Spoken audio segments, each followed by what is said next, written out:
vanoshandiswa natefu, ropa rangu haritabire semango. Havadi ndibudire chikako, varipo vanopraktiza evil. Vanoshandiswa natefu, ropa rangu haritabire semango. Havadi ndibudire chikako. Lord, can you be my savior?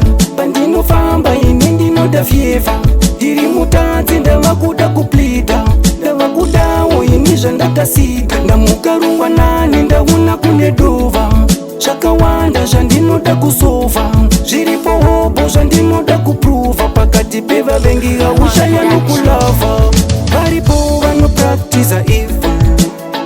Vanoshandiswa natefu, ropa rangu haritabire semango. Havadi ndibudire chikako, varipo vanopraktiza evil. Vanoshandiswa natefu, ropa rangu haritabire semango. Havadi ndibudire chikako. Vari kuda kundieliminata, vanofunga kuti zvimwe ndichaneta. Nzira dzangu dzakachena sepalenda, vari kurwisana nelevho randasieta. Ndonzira dzinofamba nemaaikani, vanoda kundipina semabhatani. Ndiri blessed handilinge nasatani, ukaona uchivengwa une bhatani. Varipo vanopraktiza evil, vanoshandiswa natefu, ropa rangu haritabire semango.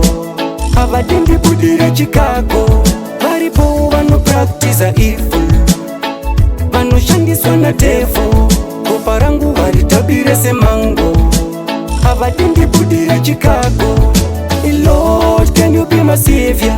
Pandinofamba ini ndinoda fyeva, ndiri mutadzi ndavakuda kuplita, ndavakudawo ini zvandatasika. Ndamukarungwa nani ndauna kune dova, zvakawanda zvandinoda kusova, zviripo hopo zvandinoda kupruva. Pakati pevavengi haushaya nokulavha, varipo vanopraktiza evil.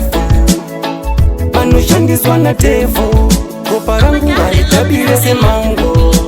Havadi ndibudire chikako, varipo vanopraktiza evil.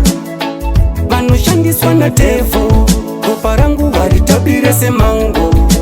Havadi ndibudire chikako.